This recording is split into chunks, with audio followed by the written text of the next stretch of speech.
Hi, Mel. Marang hindi nyo naintindihan yung tawag namin, laging binabanggit sa mga kapatid ko. Hi, Mel. Malapit na tayong maging milyonaryo. Dahil po sa pamana ng aming pong mga magulang. At alam nyo, sa totoo lang, ang pinaka magulo na pagpapala ay ang pamana. Sapagkat sa katotohanan, halos buong magkamag-anak ay nagpapatayan dahil sa kasakiman sa mana. Maliban na lamang kung ito'y mapag-usapan na hawak ang totoong testamento kung sino talaga ang tagapagmana at kung paano paghati-hatiin ang mana. Ang katotohanan ang siyang makapagbibigay ng katiwasayan at makakapatay ng kasakiman. Kaya ang katotohanan ay napakalagang ipaglaban sapagkat ito lamang ang makapagpapalaya sa atin. Buksan natin ang ating mga banal na kasulatan sa 1 Kings, chapter 1, at ating pong basahin ang verses 22 to 27 na pinamagatan ko pong ang katotohanan ay dapat ipaglaban. Ang katotohanan ay dapat ipaglaban. Samantalang siya'y nakikipag-usap sa hari, pumasok si Natan na propeta. Kanilang isinaysay sa hari na sinasabi, narito si Natan na propeta. Nang siya'y dumating sa harap ng hari, siya'y yumukod na ang kanyang mukha ay nasa lupa. At sinabi ni Natan, Panginoon kong hari, iyo bang sinabi? Si Adonaias ay maghahari pagkamatay ko at siya'y upo sa aking trono? Sapagkat siya'y lumusong ng araw na ito at nag-alay ng mga baka, mga pinatabang hayop at ng napakaraming tupa at inayayahan ang lahat ng anak na lalaki ng hari at ang mga pinuno ng hukbo at si Abiatar na pari at narito sila'y nagkakainan at nagiinuman sa harap niya at nagsasabi, mabuhay si Haring Adonaias! Ngunit akong iyong lingkod, si Zadok na pari, si Binaya na anak ni Jehoiada, at ang iyong lingkod na si Solomon ay hindi niya inanyayahan. Ang bagay bang ito ay ginawa ng aking Panginoong Hari?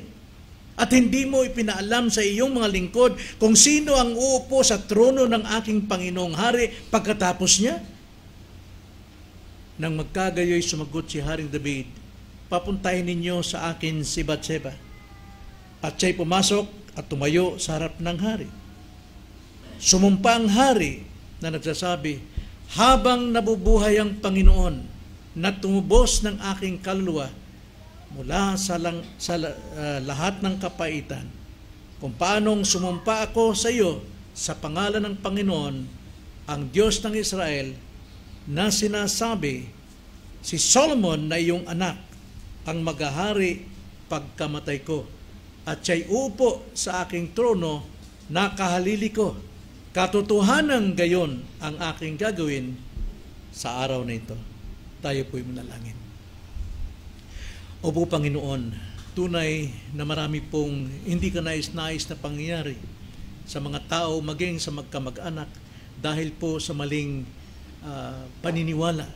Kailangan lang po, Panginoon, na ipairal, ipaglaban ang katotohanan sapagkat sang-ayon po ng sinabi ng Panginoon, Jesucristo, katotohanan lamang siya makapagpapalaya sa amin. Kaya ngayong umaga, tulungan niyo kami na ipaglaban ang katotohanan. Gamitin niyo po ang kasaysayang ito sa iyong banal na kasulatan sapagkat itong layunin ng pagkakasulat upang kami po ay matuto sa mga bagay na kamalian noong nakaraan upang kami na iyong mga tao ngayon sa kasalukuyan ay matuto sa pamagitan ng pag-alam ng katotohanan. Maraming salamat po, Ama. Lahat ng ito isamot dalangin namin sa pangalan ng Panginoong Hesus. Amen. Now, ang aklat ng mga hari, sinulat ito ni Haring David o sino pa man mga manunulat dito, sapagkat ito ay punong-puno ng mga problema. Sa aklat ng mga hari, marami ang gustong magkamal ng kapangyarihan, maupo sa trono, manguna sa mga tao. Kaya naman, pinahintulot ng Panginoon na sa kabila ng kasamaan ng puso, naghahari upang turuan ng leksyon ang kanyang mga tao at upang parusahan ang sino mang nararapat parusahan, sapagkat paano mapaparusahan kung hindi may isagawa ang kasamaan. At dito nga po, nakita natin, chapter 1 ng 1 King, nakita natin ang simula, verse 1 hanggang 4, ay ang pagkatanda ni David. At dahil sa pagkatanda ni David, siya po hirap nang kumilos, nanginginig na ang kanyang katawan at kailangan niya ng tulong ng mga physical at kailangan niya ng tulong mula sa mga taong nagmamalasakit sa kanya. Pero sa kabilang banda, verse 5 to 10, mayroong isang taong naghahangad agawin ang trono ni David, sinamantala ang kanyang katandaan at walang magawa. Sapagkat dito hindi pa dinideklara ni David kung sino ang uupo sa trono. Kaya itong si Adonias, siya po ay nagtangka. Siya ay nag-impluensya sa mga matataas na katungkulan sa kaharian. Ito'y kanyang kinuha dahil sa kanyang katalinuhan, dahil sa kanyang impluensya, nadala maging ang mga kababata niya. Ngunit hindi nagtahimik si Nathan, verse 11 to 14, siya'y gumawa ng hakbang. At nilapitan niya si Bathsheba upang himukin ng hari na ipaalam ang katotohanan, sapagkat may pangako ang Diyos na kailangang mangyari ang pangako sa pamagitan ng pagsisikap ng mga taong nakakaalam ng katotohanan. At dahil dyan, verse 15 to hanggang 21, ay sila'y nag-usap at nakita natin na si Adonias dineklara ng kanyang sarili at nagpatay na siya ng maraming baka, di ba pang mga hayop, inayahan niya mga anak ng hari sa iba't ibang asawa, maliban kay Solomon at sa mga tapat sa Diyos, sapagkat alam niya na hindi ito sasang-ayon sa kanya. At ngayon, dahil siya po ay namamayagpag na sa kanyang pagiging hari, ayon sa kanilang paniwala, handa na silang lumusob upang agawin ang tronong ito. Kaya itong si Bathsheba, sa tulong ni Nathan, siya ay pumunta kay David upang ipahayag ang katotohanan at sigundahan o i-confirm ni Nathan ang katotohanan na muling buhayin sa isipan ni David. Sapagkat ang katotohanan ng Diyos na kay David at si David lamang ang makapagpapahayag nito para magkaroon ng kapayapaan. Now, sa pangyayaring ito, tayo din naman may iba't ibang mga problema. Mayroon tayong hinaharap na mga problema at minsan napapaniwala ang mga tao sa kasinungalingan. Napapaniwala sa mga hindi totoong mga pahayag. Kailangan natin ipaglaban ang katotohanan upang walang masaktan, walang mapahamak, at magkaroon ng kapayapaan. Na paano may sasakatuparan ang kalooban ng Diyos kapag tayo'y nalalagay sa mabibigat na problema? Now, dito sa kasaysayang ito, makapagbibigay sa atin ng tatlong paraan.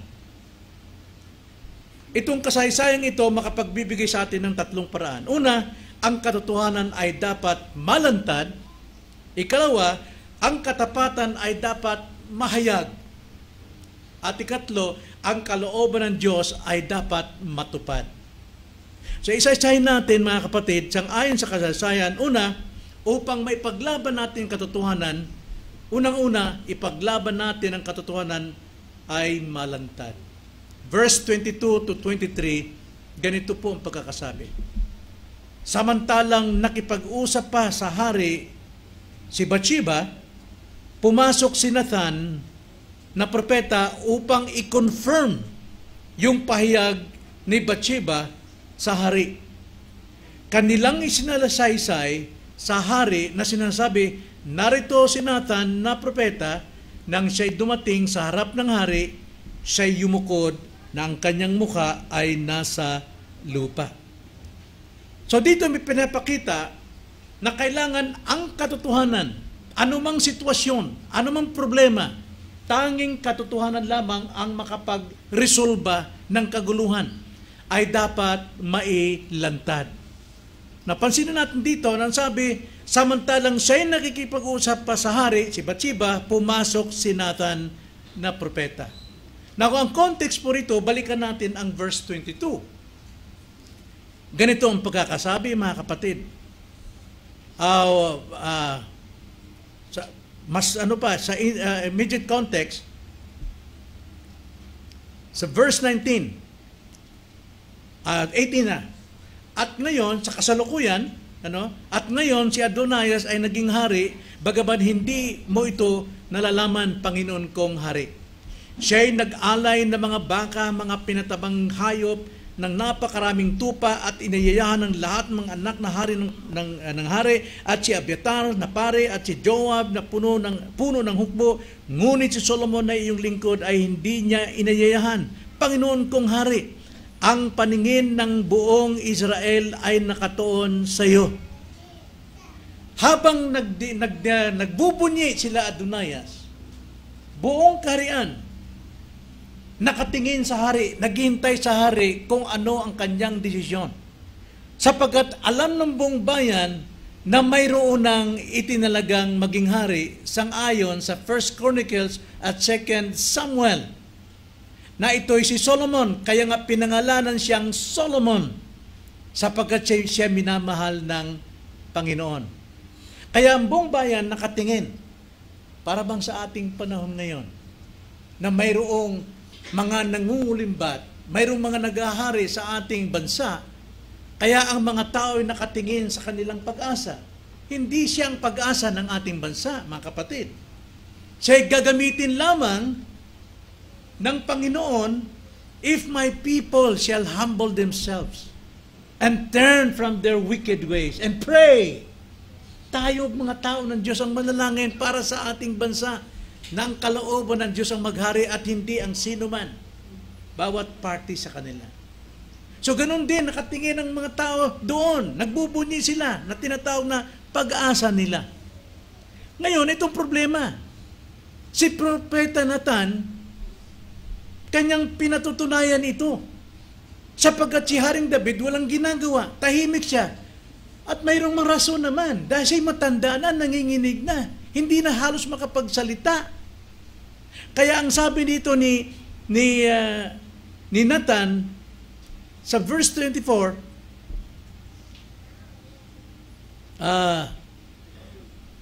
I'm sorry.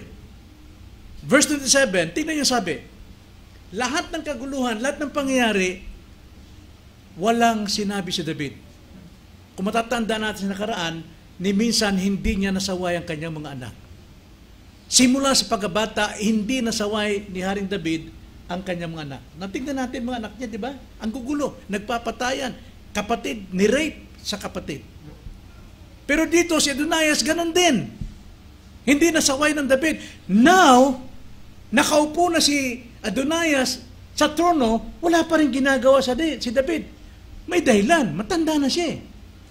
Pero yun ang ugali niya. Kaya ang sabi ni Solomon, dito sa 27, ang sabi ni Nathan, ang sabi ni Nathan kay David, ang bagay bang ito ay ginawa ng aking Panginoong Hari at hindi mo pinaalam sa iyong mga lingkod kung sino ang uupo sa trono ng aking Panginoong Hari pagkatapos niya? Pinahintulutan mo ba ito, Haring David? Pumayag ka ba na mayroong uupo sa trono kasunod mo? Kinukonsinting mo ba? Now, anong sadya ni Nathan at Bathsheba? Sariwa ang katotohanan. Sapagkat na kay David ang katotohanan ng Diyos. Siya ang may taglay ng salita ng Diyos. At kung sino ang nagtataglay ng salita ng Diyos, dapat niyang ipahayag ang salita ng Diyos. Hindi ang kanyang sariling kapahayagan. Hindi ang kanyang sariling kung ano mang naisip niya, kundi ang katotohanan, salita ng Diyos ang dapat ipahayag. Ipaglaban ang salita ng Diyos. Kaya nga sa korte kukuha ng isang testigo na walang alam kundi sabihin ng katotohanan, ni hindi siya kilala ng mga nasa mga sino yung mga taong nakikinig sa kanya? Hurado. Mga hurado. Hindi ka pwedeng kuning hurado kung kilala mo ang taong witness o yung nasasakdal. Kailangan wala siyang kilala at wala silang alam upang yung hurado nakabatay ang kanilang desisyon sa truth ng sasabihin ng saksi. Hindi sila papayag dahil kamag-anak nila. At ang saksi, hindi niya rin kilala mga hurado, kundi ang tanging niyang alam kung ano yung alam niyang katotohanan upang magwagi ang katotohanan. So ganun din po tayo bilang mga Kristiyano, katotohanan ang dapat nating sabihin. Sapagkat sa ating kapaligiran, naghahari pong kasinungalingan. Naghahari po halos lahat. Dahil lahat po ay makasalanan. At tayo Kristiyano, bilang ilaw ng Panginoon, ang siya makapagbibigay liwanag sa kanilang kadiliman. Tayo magbibigay sa kanila ng timpla upang hindi sila mabulok sa kanilang kasalanan. Tayo po ay pinagkalooban ng Diyos ng truth.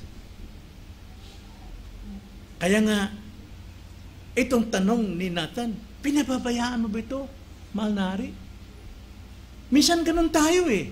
Kung mayroon tayong favoritism sa ating mga anak, hayaan natin magsalita yung paborito natin na sinisiraan o sinasaktan yung kanyang kapatid. O di kaya, tinuturuan ni tatay yung dinidisiplina ng anak, pero si nanay naman, babalikan yung disiplina, hayaan mo lang, galing yung tatay mo. Dapat magkaisa tayo sa katotohanan. At ito, Bathsheba and Nathan, salamat sa mga taong tumatayo sa katotohanan. Sapagkat ginigising nila yung taong mayroong hawak ng katotohanan. So bilang mga Kristiyano, dapat tayong maging matapang sa pagsasabi ng katotohanan. Ngunit may kapalit ito. Minsan, iyong kapamakan, iyong kasiraan. Pero kailanman, walang kasinungalingan ang magwawagi magpakailanman. Tanging katotohanan lamang ang siyang makapagpapalaya. So ano mang problema sa buhay natin, tulad ito. Ito isang sinulat sa atin upang harapin natin kung paano natin ipaglaban ang katotohanan sa ating mga practical life bilang Christian. Sapagkat paligid natin hindi maasahan when it comes to truth. Kaya ipaglaban ang katotohanan na dapat malantad, makita sa buhay natin. Ikalawa, tinuturo dito, mga kapatid, ipaglaban ng katapatan ay mahayag. 24 to 25, ganito ang pagkakasabi. At sinabi ni Nathan, Panginoon kong hari, iyo bang sinabi? Si Adonias ay maghahari pagkamatay ko at siya'y upo sa aking trono. Yan ba, mahal na hari? Si Adonias ba ang katuparan ng iyong sinabi? Sapagkat, ang sabi sa 25, siya'y lumusong ng araw na ito. At nag-alay ng mga baka, mga pinatabang hayop at ng napakaraming tupa at inayahan ng lahat ng anak na lalaki ng hari at ang mga pinuno ng hukbo. Nagdiriwang sila at si Abiatar na pare at narito sila'y nagkakainan at nag-iinuman sa harap niya at nagsasabi, mabuhay si Haring Adonias. Mga kapatid, sa kabila po ng kasaysayan ng ating pong bansa sa politika, mayroong nagbubunyi. Mga pinuno, mga busog. Akala nila mananatili na sila dyan. Pero hindi nila naunawaan ng bansang Pilipinas ay nilulukuban ng kapangyarihan ng Diyos. Hindi maaring magpatuloy na magharing kasamaan. Mananatili ang plano at katotohanan ng Diyos. Kailangan dito ang mamuno gaya ng dito sa ating pahayag, ay hindi katulad kay Adonias, na sip-sip.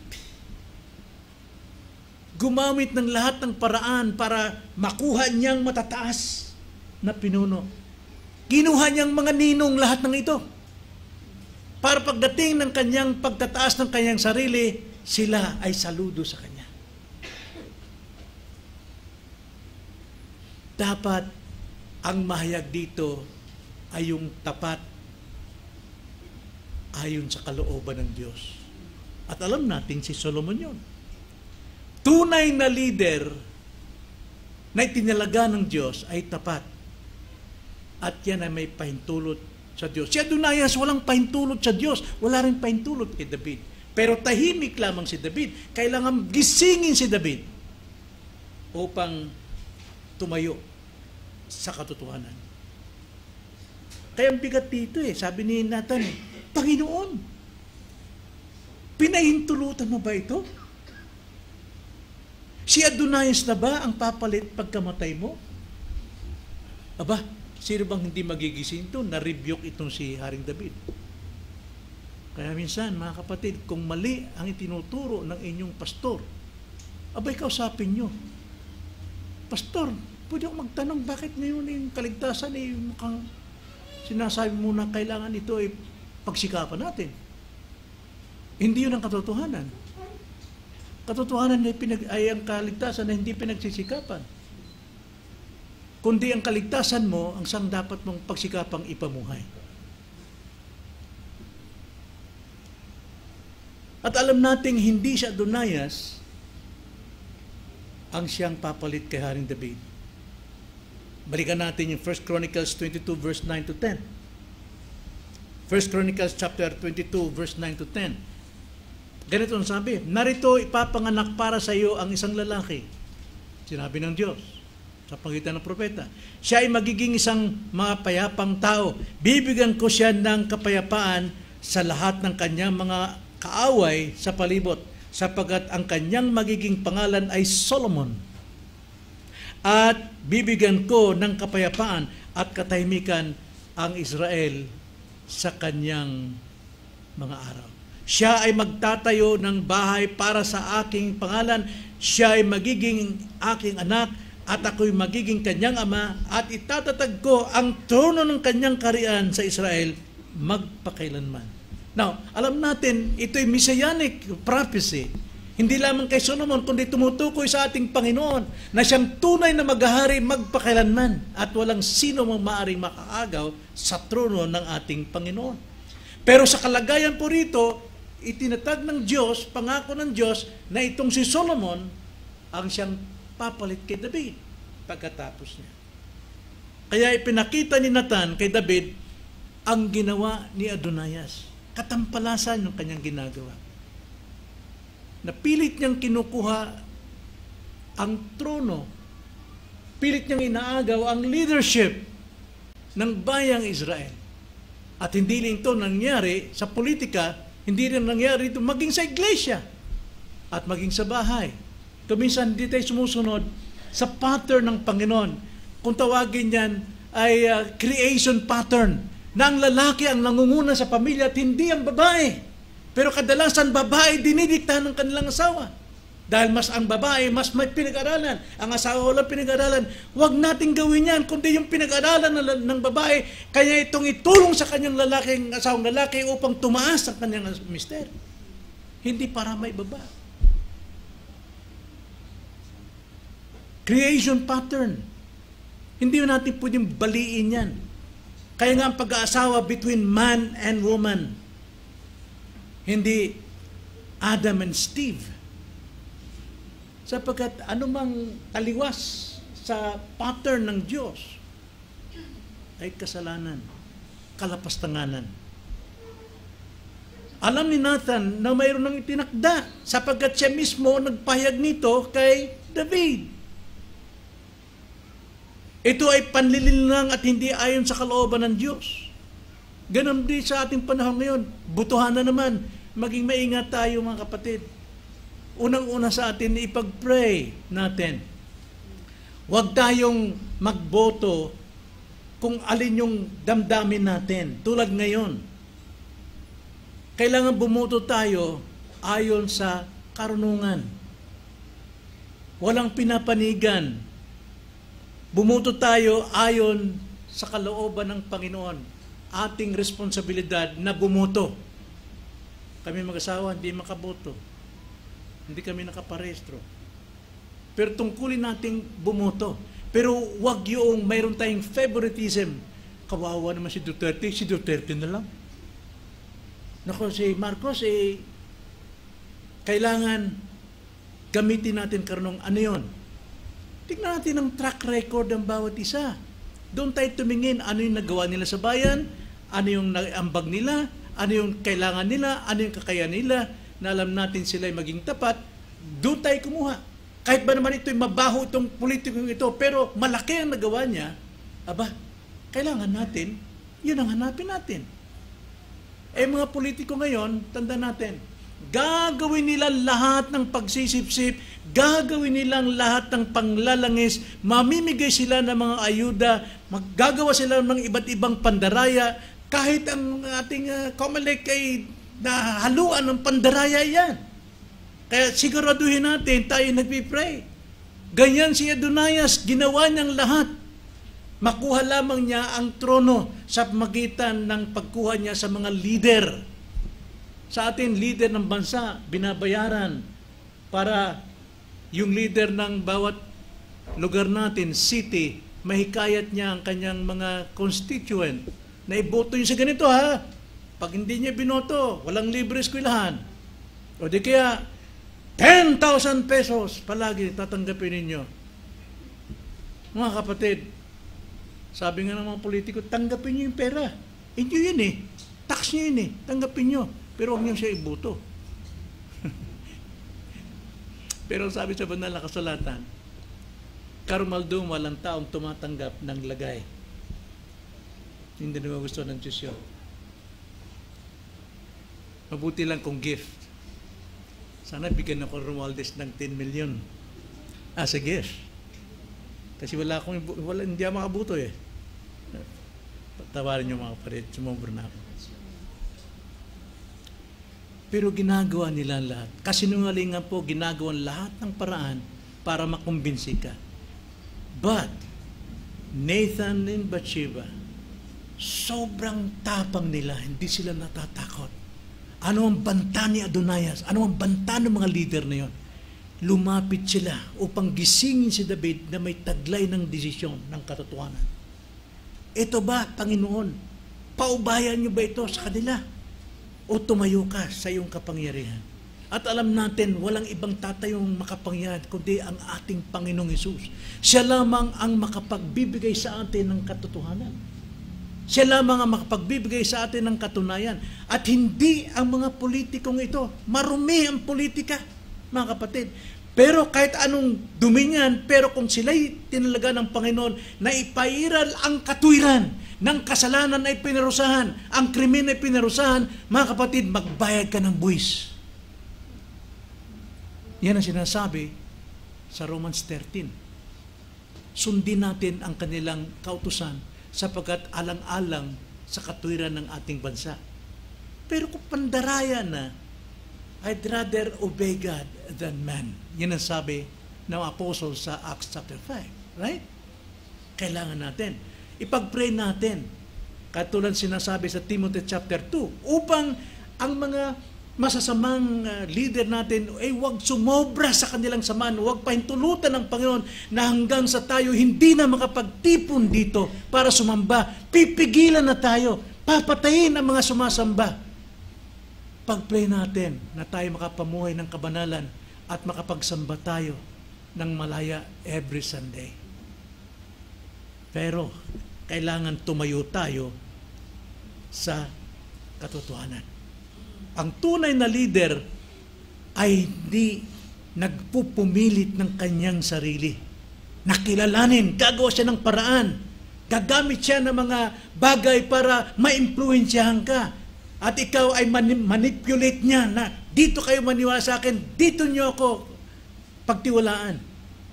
Kailangan tumatayo siya sa katotohanan. Hindi nagpupumilit ng kanyang sariling kalooban. Dapat ang Diyos ang naluluwalhati. So sa ating buhay, sino ang tunay nating hari? Dapat wala tayong ibang hari. Hindi ang ating sarili.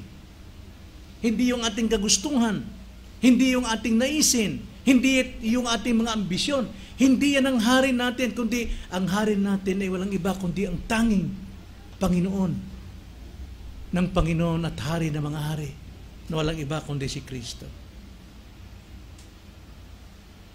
Ikatlo, mga kapatid. So nakita natin, ipaglaban na ang katotohanan ay malantad. Ikalawa, ipaglaban ng katapatan ay manaig, mahayag. Ang katapatan dito ay naroon kay Solomon na pinili ng Diyos. Then ikatlo, ipaglaban na ang kalooban ng Diyos ang siyang matupad. Yun ang dapat nating layunin. Maghayag tayo ng katotohanan, maging tapat tayo sa layuning matupad ang pangako ng Diyos, ang katotohanan ng Diyos, ang kalooban ng Diyos. 26 to 27. Ngunit akong iyong lingkod, si Zadok na pari, at si Benaya na anak ni Jehoiada at ang iyong lingkod na si Solomon ay hindi niya inayayahan. Ang bagay bang ito ay ginawa ng aking Panginoong Hari at hindi mo pinaalam sa iyong mga lingkod kung sino ang uupo sa trono ng aking Panginoong Hari pagkatapos niya? Nang magkagayoy sumagot si Haring David. Then, umaksyon si Haring David. Papuntahin niyo sa akin si Bathsheba. Yun po ay ating itutuloy sa susunod. So dito, ang kalooban ng Diyos ay hindi maaaring mapigil o pigilan. Si David umaksyon. Nagising siya. Oo nga pala, ako mismo ang pinahiga ng Diyos ng katotohanan. Kung tayo'y Kristiyano, kapag tayo nagme-meditate ng salita, ang Diyos ay nakipagsalita sa akin, kailangan itong sabihin ko sa iba. Kung preacher ka, ikaw nag-aral. Ikaw nag-meditate ng salita ng Diyos. Huwag mong gagamitin yung katuwiran ng iba, paniniwala ng iba, kundi anong sinabi ng banal na Espiritu sa iyo sa talatang ito, sa salitang ito, yon ang iyong ipahayag. At itong ginawa ni David. Nagising siya. Kaya umaksyon siya. Pinatawag niya si Bathsheba. So ang pagdiriwang ni Adonias ay balitang-balita na sa kaharian na parang sumasang-ayon lamang si David dahil sabi niya, tandaan na ako. Di na makabangon, di na makapagsalita.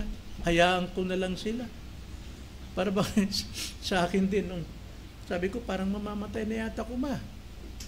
Sige, hayaan ko na lang sa iglesia sila. Bahala sila kung anong gawin nila dyan. Total, mayroon mang itatayo ang Panginoon dyan na lalaki. Sabi ni Mama, pwede yun pa. Kailangan ikaw, salita ka muna hanggat buhay ka pa. Ganito, parang sinabi, David, tanda na ako. Ugod na. Kaya tinanong si Nathan, pinababayaan mo ito, mahal na hari? Pinababayaan mo ba ito? Alam ng lahat na si Solomon ang itinalaga ng Diyos. Kaya lahat ng mga taong bayan nakatingin kay David. Remember this. Kung ikaw isang leader, saan man? Sa bahay. Mga anak natin nakatingin sa atin. Tinitignan nila kung totoo ba tayong tumatayo bilang ama. May malasakit ba tayo sa kanila, sa kanilang spiritual life? May malasakit ba tayo? Ano bang ugali natin? Nagbabangayan ba kayo palagi o wala kayong pakialam sa inyong mga anak? Nakatingin sila. Huwag mong sabihin hindi sila nakatingin. May kalayaan silang gawin kung ano gusto nila pero nakatingin pa rin sila sa atin. Kaya ang pag-asa ng ating mga anak nasa atin pa rin bilang magulang. Kahit na matatanda na yan, lolo na yung mga anak natin. Nakatingin pa rin yan sa atin. Pero si David, walang imik eh. Kaya salamat sa mga taong tumatayo sa katotohanan na ginigising ang matanda, mahinang David. At dito mga kapatid, ilang talata lang ang susunod, patay na si David. Pero naisagawa pa rin niya ang katotohanan dahil sa mga taong tumulong sa kanya na itayo siya sa katotohanan. Kaya nilinaw ni Nathan ang plano ng Diyos, ang katotohanan. Alam nyo, ang Diyos natin, siya'y nagplano ng lahat ng bagay. Pang-ilan yun sa lesson sa ating 1689? The Holy Scriptures, God and the Holy Trinity, then God's decree. Kanyang tinakda na ng lahat ng bagay na maaring mangyari in the future bago niya nilikha ang lahat ng bagay. Pangapat yung creation. Kaya alam niya ang plano, alam niya kung ano yung kalooban niya. But tayo na kanyang pinahigan ng katotohanan, it is our responsibility. Nagtulungan ito. Hindi dahil ang Diyos walang kaya, no. Itinakda na, pero katungkulan natin, naggawin natin kung ano yung alam nating plano ng Diyos. God is sovereign, but we are responsible. Ang Diyos natin tulad ng architect eh. Ang architect po, pag nagplano siya ng building, lahat pinaplan yan, lahat ng sukat. Alam ng architect yung magiging foundation, yung mga haligi, yung mga pader, lahat, bintana, lahat hanggang building, kung 10 stories yan, lahat yun nakaplano hanggang sa paligid. Planado ng architect yan. Kaya kung mali ang architect, disgrasya ang buong building. At ang ating Diyos ang pinakadakilang architect. Sapagkat kanyang pinlano ang lahat ng bagay from eternity past. Bago pa lamang likhain ang bawat bagay, kaya lahat ng bagay, pati ang mga niknik, nasa plano ng Diyos. Lahat ng ating iniisip, alam ng Diyos. Psalms 139. Lahat ng ating kikilusin, sa tuwing tayo natutulog, sa tuwing tayo kumakain, lahat yan, pati yung kaloob-looban natin, lahat ng pinaghiwalayan ng ating kaluluwa, alam ng Panginoon, siya ang nagplano as an architect. Kaya alam niya, bawat isa sa atin may katungkulan na isagawa ang kanyang plano para ma-fulfill ito. Katungkulan natin. Tulungan natin. Hindi para tayo magkaroon ng plano ng Diyos, kundi tulungan nating maisagawa ang plano ng Diyos. Alam nyo ba na tayo mismo ang tumutupad sa itinakda ng Diyos? Now, sa Deuteronomy chapter 28, may itinakda ang Diyos. Dalawa. Ano itinakda ng Diyos? Buhay at kamatayan. Ang utos niya, choose life. Si Jesus Christ, siya rin ay nagtakda ng 200 pintuan. Makitid at malawak. Ngayon, sa ating buhay po, kung tayo po ay lumalakad sa laman, ikaw mismo nagfulfill ng nakatakda sa iyo. Ano mang consequence na darating doon, nakalaan na sa iyo yun.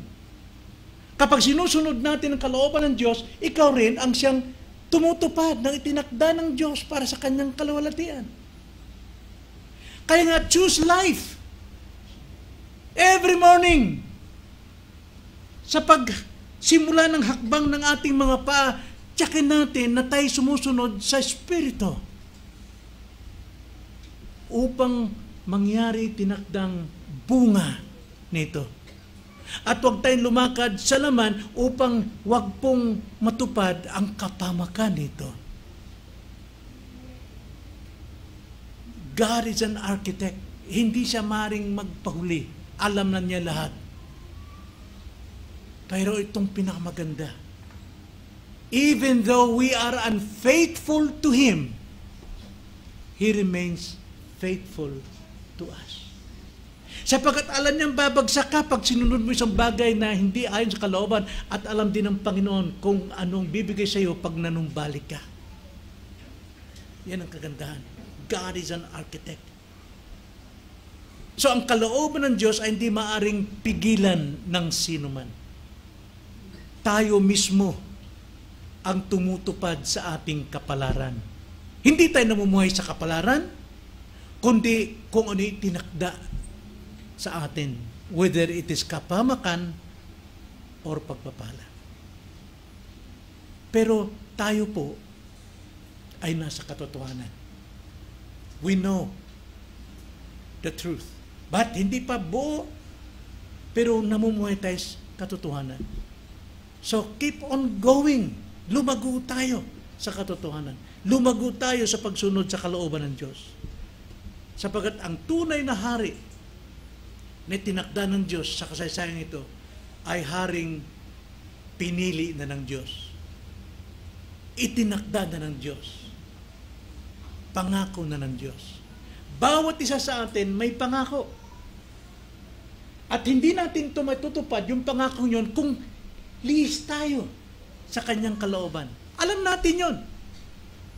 Kung lihis tayo, alam natin ito'y kalooban natin, itong mas gusto ko. Pero lahat po ng itinakdang plano ng Diyos sa atin ay mabuti. Naalala niyo ba yun? Jeremiah 29:11? Alam ko ang mga plano ko sa iyo.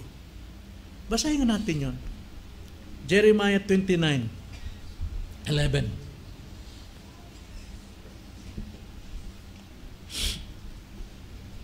Ganito yung sabi, sapagkat nalalaman ko ang aking mga panukala para sa iyo. Ha? Sabi ng Panginoon, ang mga panukala para sa ikabubuti at hindi sa ikasasama, upang bigyan kayo ng kinabukasan ng mga pag-asa. Anong pag-asa? So ano pong sabi? May plano ang Diyos sa atin. Tama yun. Sinasabi ng mga born again, may plano ang Diyos sa atin. Pero hindi nila alam yun.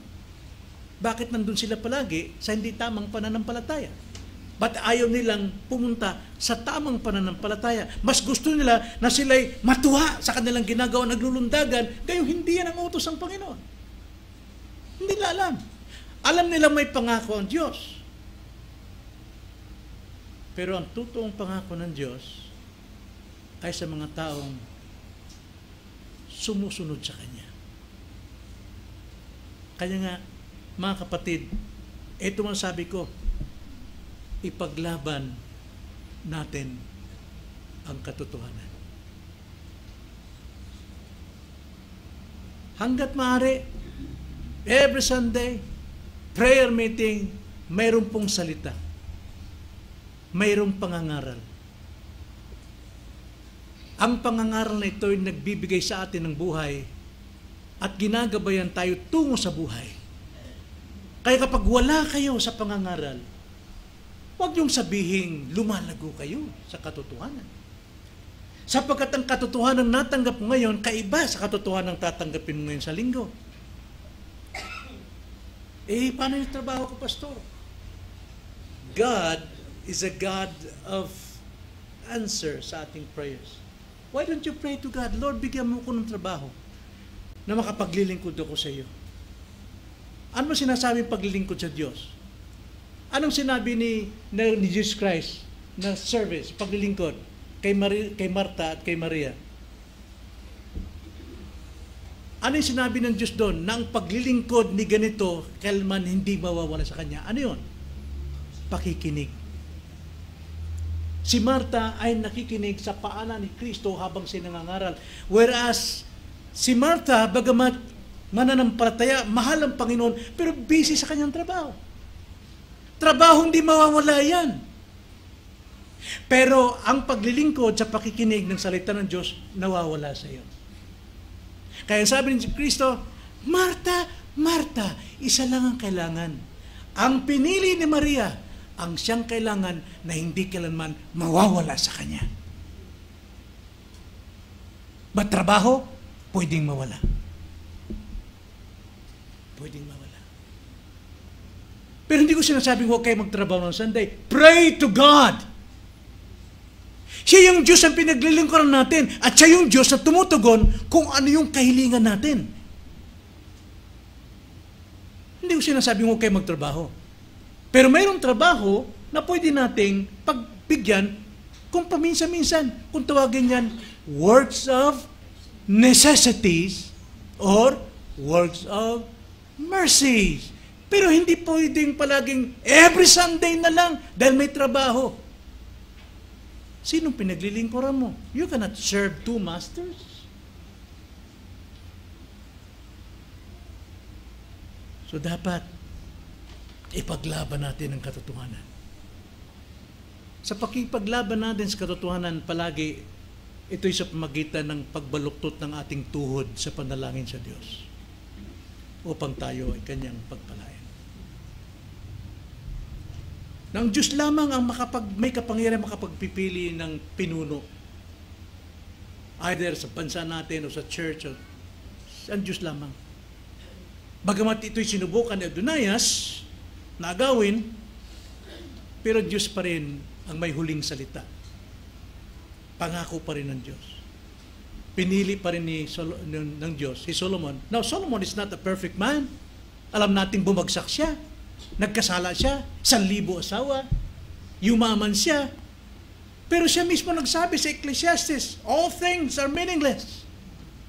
Na-realize niya na hindi sa kanyang kayamanan, kapangyarihan, sa dami ng kasiyahan, ang meaning of life. Life is meaningless under the sun. Magkakaroon lang ng meaning ang life if beyond the sun. And that is God. Kaya paalala niya sa inyong mga kabataan, Ecclesiastes 12, remember your Creator while you're still young, habang kayo'y bata pa. Sapagkat darating ang panahon, mga mata ninyo'y malalaglag, tuhod ninyo'y babaluktot. Ang sabi niya, wala na mangyayari. Hindi na kayo makapagsuserve sa Panginoon. So brethren, kapag may mali, ipaglaban ang katotohanan. Tumayo sa katotohanan. Mahirap ito. Mamumuhunan ka ng iyong reputasyon.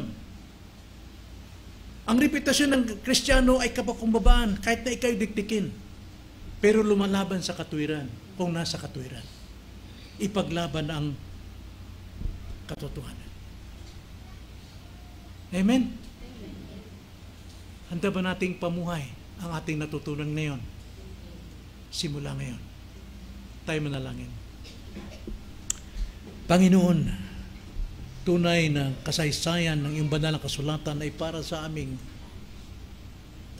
ikalalago, ikaiiwas sa maaaring mangyari sa aming buhay. Maraming salamat, Panginoon, sa mga katotohanan ito, na dapat kaming tumayo sa katotohanan, huwag kaming manahimik, kundi paglaban ito upang marami po ang makalaya, maraming mamulat, at maraming magkaroon ng buhay. Maraming salamat po. In Jesus' name. Amen.